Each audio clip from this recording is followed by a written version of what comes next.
He always looked like the calmest man in the room, a lazy smile, a glass in his hand, a voice that sounded like it never had to try. Dean Martin didn't just perform cool, he embodied it. To the public, he was effortless charm, the man who laughed through life, shrugged off pressure, and made fame look easy. While others chased applause, Dean seemed to float above it all. But what if that image was never the full story?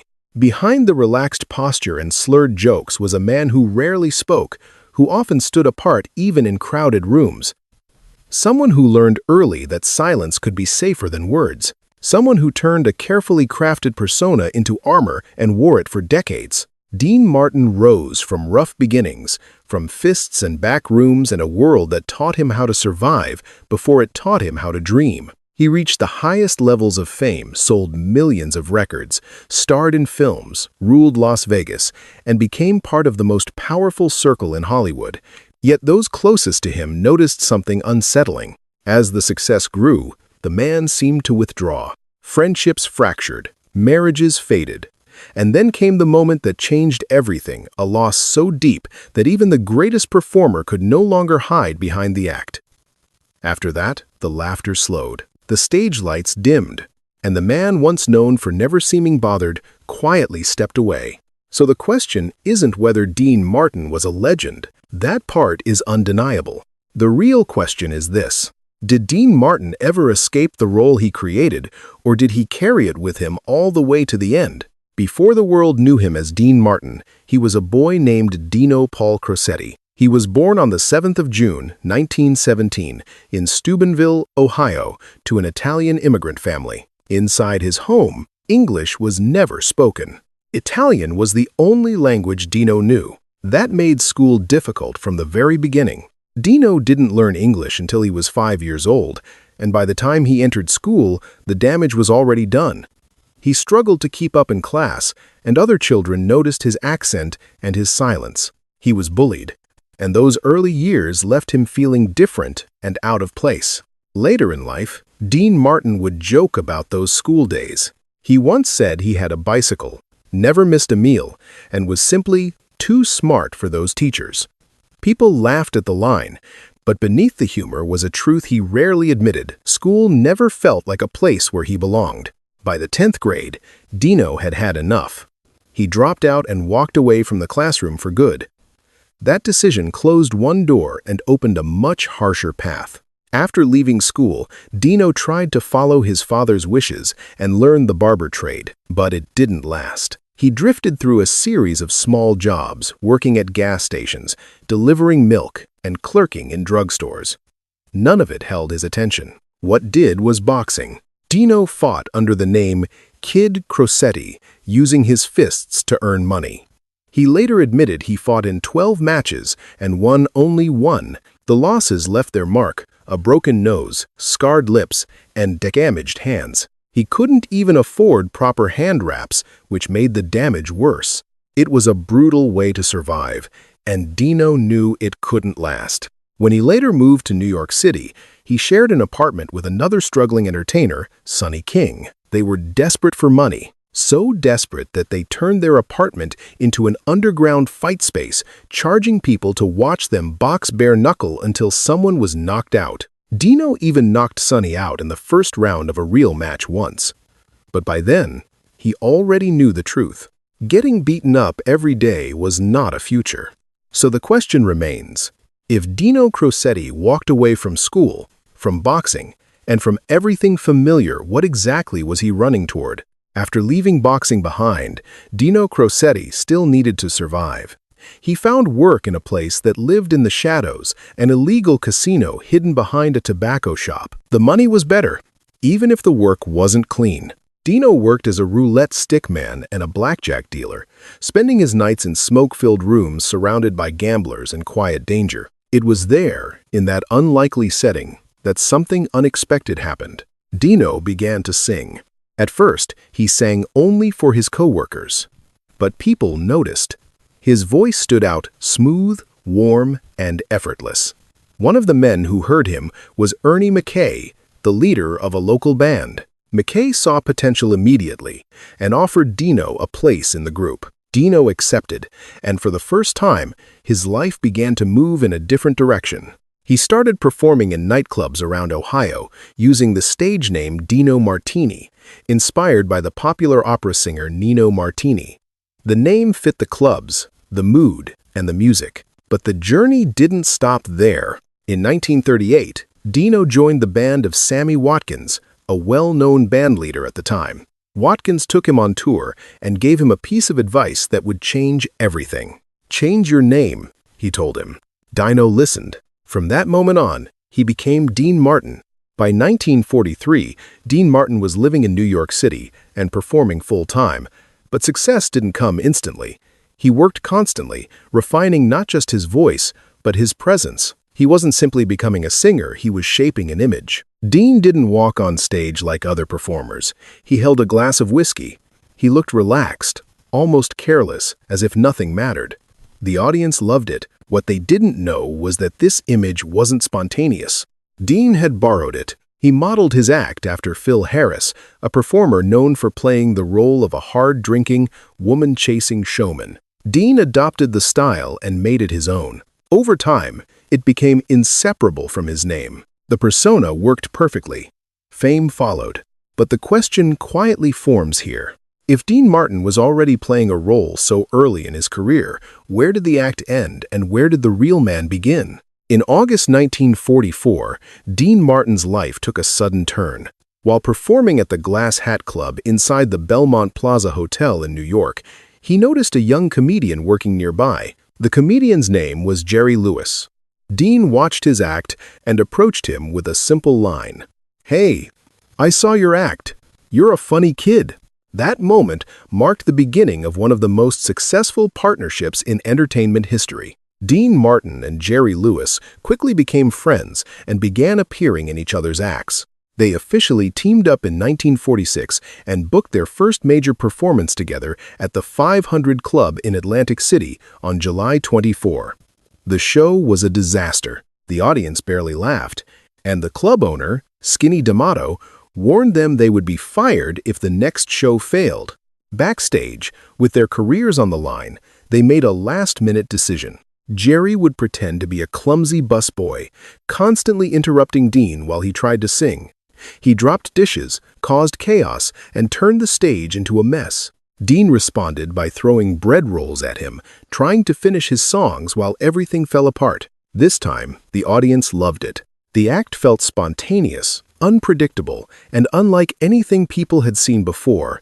Dean played the straight man. Jerry played the chaos. They ignored the audience and performed for each other, and that was exactly why it worked. Their success spread quickly along the East Coast. Soon, they were headlining major clubs, including the Copacabana in New York. In 1948, they made their television debut on the very first episode of The Ed Sullivan Show, then called Toast of the Town, appearing alongside Rodgers and Hammerstein. To sharpen their act, they hired young writers Norman Lear and Ed Simmons. The partnership moved from nightclubs to radio, records, and eventually film. In 1949, they signed a movie deal with Paramount Pictures, debuting together in My Friend Irma. Their agent, Abby Gressler, negotiated an unusual arrangement. Dean and Jerry were allowed to make one movie per year through their own company, York Productions, while maintaining full control over their live performances, radio, television, and recordings. The freedom made them millions. Years later, Jerry Lewis would write in his book, Dean and Me. Dean was one of the great comic geniuses of all time. Their friendship seemed unbreakable. Jerry even served as Dean's best man at his wedding in 1949. But as the partnership grew bigger, a quiet question began to form, one that no one dared to ask yet. Could two men sharing one spotlight remain equals forever? By the early 1950s, Dean Martin and Jerry Lewis were among the biggest stars in America. Their movies were box office hits, their club shows sold out, and their names were everywhere. But behind the success, cracks were beginning to show. Critics started to complain that their films felt repetitive, the same structure, the same jokes, and Dean was growing restless. He had grown tired of playing the same role again and again, the straight man who existed mainly to support Jerry's chaos. According to people close to the production, Dean began putting less energy into their performances. The change became impossible to ignore during the filming of Three Ring Circus in 1954. That year, a photo appeared on the cover of Look magazine.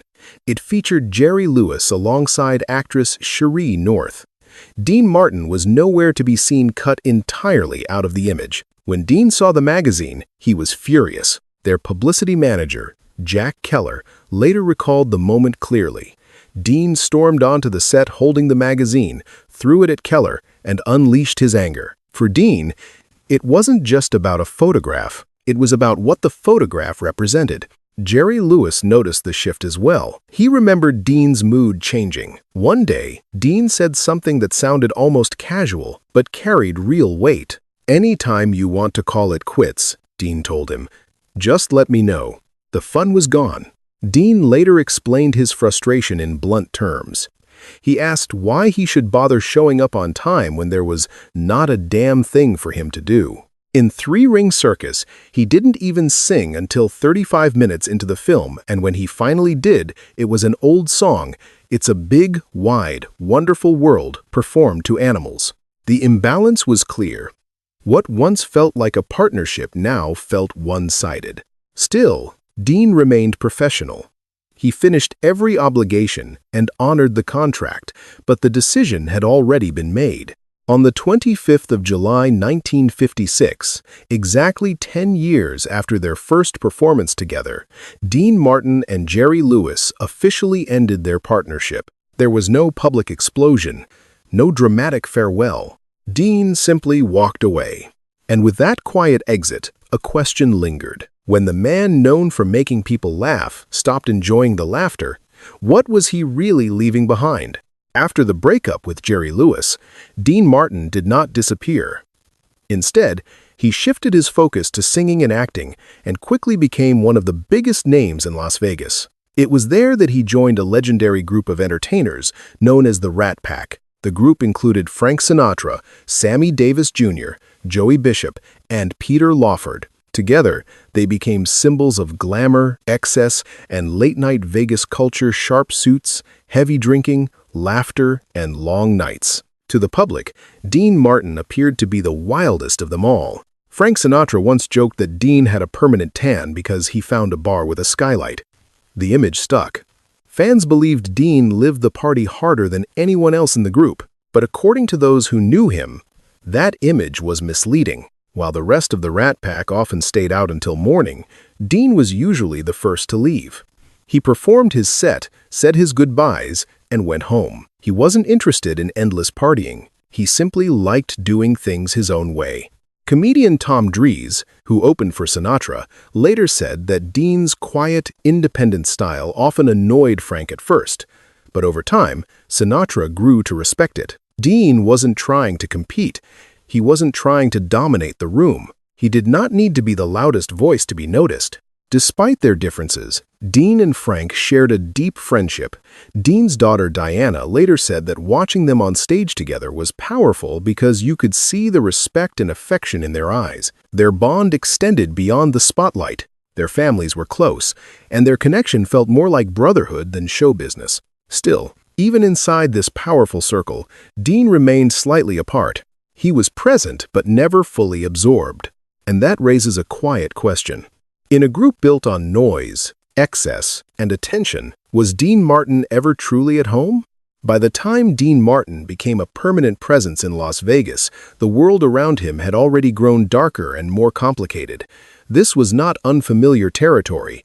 Long before fame, Dean had lived close to danger bare-knuckle fights, illegal casinos, and smoke-filled rooms where rules were unspoken and power was quietly enforced. So, when he later performed for mob-connected audiences alongside the Rat Pack, he was not shaken the way others might have been. He understood the atmosphere. He recognized the looks. He knew when to speak and when not to. Frank Sinatra was widely known to have deep connections with organized crime, and most members of the Rat Pack approached those circles with caution. They were polite, respectful, careful not to offend. Dean Martin, however, did not behave the same way. After one performance, A group of mob figures approached him and offered their thanks for helping them out. Dean did not smile or play along. He did not linger for conversation. He looked directly at them and replied simply, "No, I did it for Frank." Then he walked away. The moment carried weight. It wasn't a challenge or a threat, it was clarity. Dean Martin was not trying to impress anyone. He was not afraid, and he was not interested in playing a role off stage. Yet on stage, Dean Martin appeared to be playing the biggest role of all. To the public, his identity was inseparable from the drink in his hand. Night after night, he stepped onto the stage holding a glass, his speech slightly slurred, his timing deliberately loose. He looked like a man who had stopped caring about limits. The image was so convincing that it became his signature. Even his closest colleagues joked about it. Sammy Davis Jr. once quipped, "If this don't straighten my hair, nothing will." The audience laughed, and the myth grew stronger.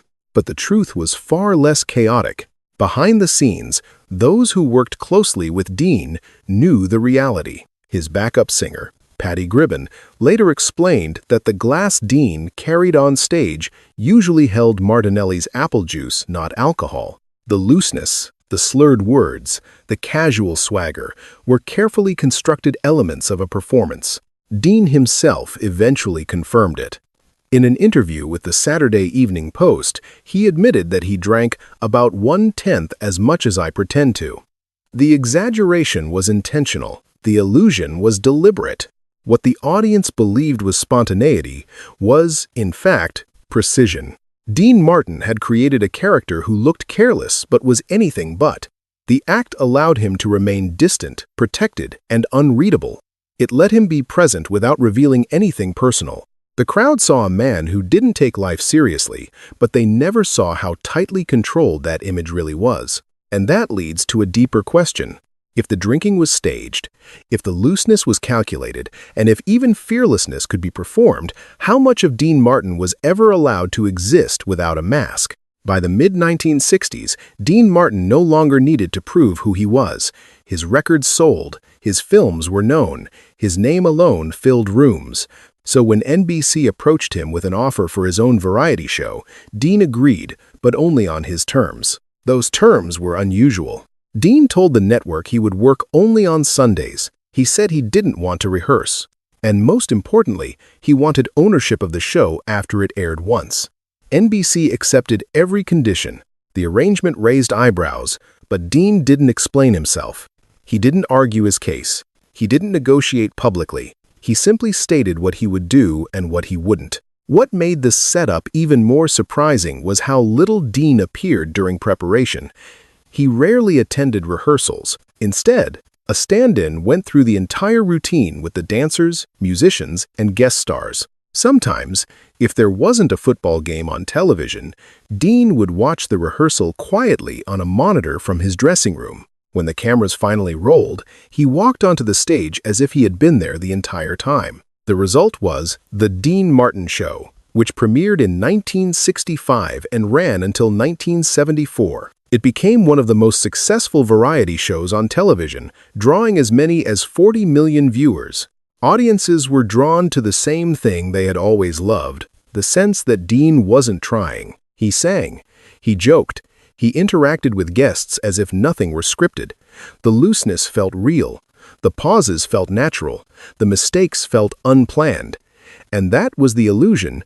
Dean later explained the show's success in simple terms. He said the reason it worked was because that's really me up there on that screen.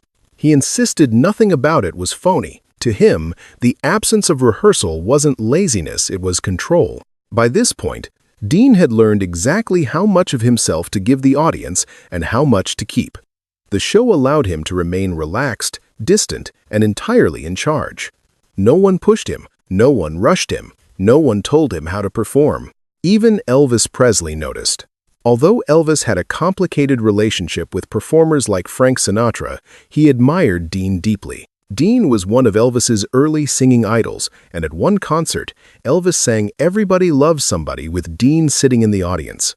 Dean Martin had reached a place few entertainers ever do, a place where effort was invisible, authority was unquestioned, and presence alone was enough. Which raises a quiet question. When a man no longer needs to prepare, rehearse, or explain himself, is that freedom, or is it distance? Despite the confidence he projected on stage, Dean Martin was never a man who chased attention off stage. In fact, those closest to him often described him as quiet, reserved, and surprisingly private. While audiences believed they knew him, much of his real life remained carefully out of view. Dean was not a reader in the traditional sense. He openly admitted that the only full book he ever read was Black Beauty. He once joked, "If you have luck, you don't have to be smart." It wasn't false modesty, it was honesty. Dean never tried to be intellectual, and he never pretended to be something he wasn't. What he did love, however, were comic books. Well into adulthood, Dean read comics regularly. It was one of the few interests he never outgrew. One of the rare moments when he was truly starstruck came when he met Bob Kane, the creator of Batman. For a man who had shared stages with presidents and icons, that moment stood out. Dean's love for comics even became part of his career.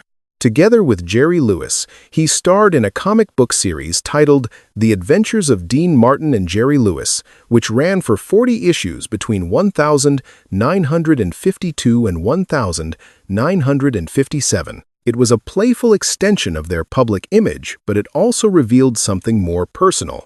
In many ways, comics offered Dean a world that felt safe. Clear heroes, clear villains, no small talk required. Music, too, continued to shape how others saw him. Songs like That's Amore, Sway, Ain't That a Kick in the Head, and Everybody Loves Somebody became part of American culture. His voice carried warmth and ease, even when his private life remained guarded. One person who openly admired him was Elvis Presley. Although Elvis had a tense relationship with performers like Frank Sinatra, his respect for Dean was clear. Dean was one of Elvis's early singing idols. At one concert, Elvis sang Everybody Loves Somebody, while Dean sat in the audience, a quiet tribute that spoke volumes. As the years went on, Dean found another way to stay connected to the spotlight without giving too much of himself. From 1974 to 1984, he hosted the Dean Martin Celebrity Roast. The format was simple. Comedians, actors, and even politicians gathered to roast famous guests in good humor. Dean stood at the center of it all, smiling, relaxed, and in control, yet rarely the target himself. He allowed the jokes to fly around him, not through him. The roasts were successful, popular, and perfectly suited to his personality. They let him be present without being exposed. And that leaves a lingering question. Why did a man adored by millions choose formats that allowed him to stay close yet never fully reveal himself? Despite his public image as a charming entertainer, Dean Martin often described himself as a family man. Over the course of his life, he married 3 times and became the father of 7 children. From the outside, it looked like stability. From closer in, it was far more complicated. Dean married for the first time in 1941. His bride was Elizabeth Ann MacDonald, known to everyone as Betty. She was with him before fame arrived, during the years when his career was still uncertain. After their wedding, the couple lived in Cleveland Heights, Ohio, and quickly began building a family. Their first child, Craig, was born in 1941. Claudia followed in 1944, then Gail in 1945, and Diana in 1948. In just 7 years, Dean and Betty had 4 children, but the marriage struggled under the weight of a rising career. In 1949, after 8 years together, they divorced. In a move that surprised many, Dean was granted custody of all 4 children. Betty stepped away from the spotlight and later moved to the San Francisco area. She lived quietly and passed away in 1989. Though their marriage ended early, Betty remained a central figure in the foundation of Dean's family life. Only a week after his divorce was finalized, Dean married again. His second wife was Jeannie Bieger, a former Orange Bowl queen and model. They were married on the 1st of September 1949 at the home of a famous Hollywood club owner, with Jerry Lewis serving as Dean's best man. Jean later recalled that when she first met Dean on New Year's Eve in Miami, she didn't even know who he was, but felt an immediate connection. Together, Dean and Jean had 3 children, Dean Paul Jr. in 1951, Ricci in 1953, and Gina in 1956. Jean became stepmother to Dean's 4 older children, and together they raised 7 kids under one roof. Dean often joked about the size of his family, turning it into material for his comedy. For many years, Dean and Jean appeared to be one of Hollywood's golden couples. During their marriage, Dean reached the peak of his fame hit records, major films, Las Vegas Success, and The Rat Pack. But success did not guarantee permanence. On the 10th of December 1969, Jean released a statement announcing their separation. The divorce became final in 1972, ending a marriage that had lasted 24 years. Dean was the one who filed. When asked about it, he delivered another dry remark, saying that while it might be gentlemanly to let the wife file, everybody knows I'm no gentleman. Though they were no longer married, Dean and Jean remained connected, especially as time passed. That connection became even more important years later. In 1973, the same year his divorce was finalized, Dean married for a 3rd time. His new wife was Catherine Hahn, a Beverly Hills salon receptionist. The wedding was large and filled with Hollywood guests, including Frank Sinatra. But the marriage itself was short-lived. Dean and Catherine divorced in 1976, after just 3 years together. They had no children of their own, but Dean adopted Catherine's daughter, Sasha, and treated her as part of his family. After this marriage ended, Dean Martin never married again. For the final 19 years of his life, he remained single. Yet even after his last divorce, one relationship quietly returned to the center of his life. Dean and Jean reconnected, spending time together and maintaining a close bond. They did not remarry, but their history and shared family kept them tied together, which raises an unavoidable question. If Dean Martin valued family so deeply, why did lasting closeness always seem just out of reach? For decades, Dean Martin was widely viewed as a devoted husband and family man. His on-screen jokes about women and drinking were understood as part of the act, harmless, theatrical, and exaggerated. Those closest to his career often reinforced that belief. That image held for years. Then, long after the height of his fame, a different story surfaced. In her memoir, Sandra Lansky, daughter of notorious mob figure Meyer Lansky, claimed she had an affair with Dean Martin during the time he was still married to Jeannie. According to her account, the relationship took place while Jean was pregnant with their daughter, Gina. Sandra described the affair in graphic detail, writing that she had never experienced anything like Dean Martin's masculinity. She claimed they were together repeatedly in a single night, and that between encounters, they drank Coca-Cola. She also wrote that they had an unspoken agreement never to discuss their personal lives. Importantly, Sandra stated that she did not know Jean was pregnant at the time. The story stunned many readers, not because Hollywood affairs were unusual, but because it cut directly against the carefully maintained image of Dean Martin. For fans who had accepted the idea that the booze and broads jokes were purely theatrical, the memoir introduced an uncomfortable possibility, that the line between the act and the man may not have been as clean as they believed. Not everyone accepted Sandra's account without question. Some dismissed it as sensationalism.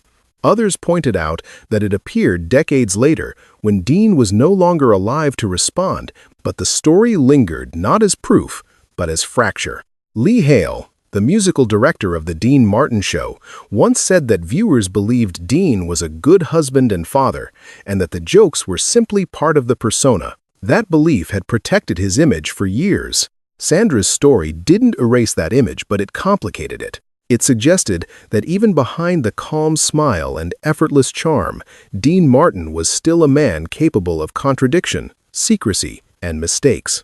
Which leads to a quiet but unsettling question.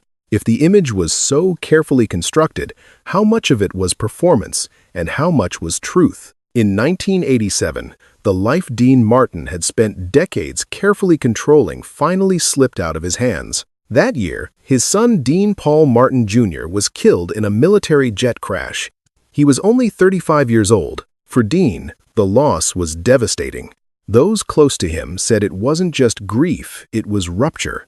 Something fundamental inside him broke. The man who had spent a lifetime masking pain behind calm humor and distance suddenly had nothing to hide behind. The tragedy didn't make him dramatic or public, it made him quiet. Dean pulled back from everything. He withdrew from appearances. He stepped away from commitments. Even his closest relationships were affected. During a tour with Frank Sinatra, Dean walked out not in anger, but in exhaustion. According to those around them, that was the moment when the two friends began to drift apart. The separation wasn't rooted in conflict, it was rooted in absence. Dean no longer had the strength to perform the version of himself the world expected. The jokes stopped coming easily. The ease was gone. Those who had known him for years noticed the difference immediately. Eventually, Dean and Frank reconciled. The bond they shared was too deep to disappear completely. After Dean's death, Frank would speak of him not as a colleague, but as a brother, someone who had always been there, like the air he breathed. But during those years after the crash, Dean was not the same man. Friends said the loss of his son took something with it that never returned. It wasn't just the future he imagined for Dean Paul, it was his own sense of purpose. The pain followed him quietly, without drama, without speeches. Which raises a difficult question. When a man who has mastered emotional distance finally loses the one thing he cannot protect, what is left to hold him together? After the death of his son, Dean Martin did not collapse in public. He didn't give interviews about grief. He didn't turn pain into spectacle. Instead, he withdrew. Friends noticed that something essential had gone missing. Author William Keough, who spent time with Dean in his final years, later wrote that the sorrow wasn't temporary. It settled in. Even when Dean smiled or made a remark, the spark that once animated him had dimmed. According to Keough, Dean would sometimes say he would return to the stage one day. He spoke as if it were still possible, but those around him understood the truth. He had no real intention of performing again. The desire that once drove him the quiet confidence, the pleasure in being present was gone. Others saw the change as well. Close friend and impressionist Rich Little said that once Dean lost his son, that was the end of him. It wasn't meant cruelly. It was an acknowledgement that a vital part of Dean had died too and never came back. Jerry Lewis would later say that this was when Dean truly began drinking. For years, the drinking on stage had been an act apple juice in a whiskey glass, slurred words carefully performed. Now, the line between performance and reality blurred. The pain no longer needed an audience. Dean didn't spiral publicly. He didn't seek sympathy. He simply stepped away. By the early 1990s, his health had begun to fail. A lifelong smoker, Dean was diagnosed with lung cancer at Cedars-Sinai Medical Center. Doctors recommended surgery that might extend his life. Dean refused treatment. The decision wasn't framed as drama or defiance. It was quiet, final. He chose not to fight. In 1995, he retired completely from public life and stayed at home in Beverly Hills, far from the lights, the music, and the applause that had once defined him. On Christmas Day of that year, Dean Martin died from acute respiratory failure caused by emphysema. He was 78 years old. For a man who had mastered presence by doing less, his final years were marked by absence not from neglect, but from choice. And it leaves a final, difficult question. When a performer steps away, not because he must, but because he no longer wants to be seen, is that surrender or peace? By the time Dean Martin passed away, he had already been gone from public life for years. There was no farewell tour, no final interview, no staged goodbye. He had quietly stepped aside long before the end arrived. On Christmas Day in 1995, Dean Martin died at his home in Beverly Hills. The cause was acute respiratory failure brought on by emphysema. He was 78 years old. The reaction was immediate and unusually restrained. In Las Vegas, the city that had once defined his image and amplified his legend, the lights on the Strip were dimmed in his honor. It wasn't a spectacle. It was a pause, a moment of acknowledgement for a man who had helped shape the city's sound, style, and sense of cool. Dean was laid to rest at Westwood Village Memorial Park Cemetery in Los Angeles. His crypt bore a single line, not a quote about fame or legacy, but a lyric from his most famous song, "Everybody loves somebody sometime." It was simple, personal, unshowy. The funeral itself was private. Many celebrities attended, but there was no press circus, no grand speeches. According to author William Keouck, who was present, the most powerful moment came when the room went dark and everything fell silent. Then Rosemary Clooney began to sing "Everybody Loves Somebody." In a room filled with stars, it wasn't a speech or a tribute that captured the moment, it was a song sung quietly by a friend. Keouck later described it as surreal. The performance stripped away the legend and left only the man, not the Rat Pack icon, not the television star, not the eternal symbol of cool, just a father who never recovered from losing his son, a friend who chose distance over explanation, a man who spent his life mastering control and ended it in silence. And that may be the most honest ending of all. By the end of his life, Dean Martin had achieved everything the world associates with success: fame, wealth, respect, a voice that outlived the era that created it. And yet, the final chapters of his story were not about triumph, they were about silence. He didn't rage against aging. He didn't fight to stay relevant. He didn't try to reshape his legacy. Instead, he stepped away. Those who loved him said the man who once seemed untouchable was never the same after losing his son. The effortless cool, the distance that once protected him, could not shield him from that kind of pain. And perhaps, for the first time in his life, Dean Martin stopped performing not just on stage, but emotionally. Some believe that in his final years, Dean found peace in quiet. That retreat was his choice, that refusing treatment, refusing the spotlight, and refusing explanation was his way of reclaiming control one last time. Others believe something very different, that the heartbreak never loosened its grip, that the man who spent a lifetime mastering charm and restraint carried a wound that never closed and simply learned to live beside it. So the question remains, did Dean Martin leave the world at peace? Or did he leave it still carrying the loss that changed him forever? Let us know what you think in the comments below. And if stories like this matter to you, stories beyond the spotlight, don't forget to like, subscribe, and stay with us for more journeys into Hollywood's hidden history.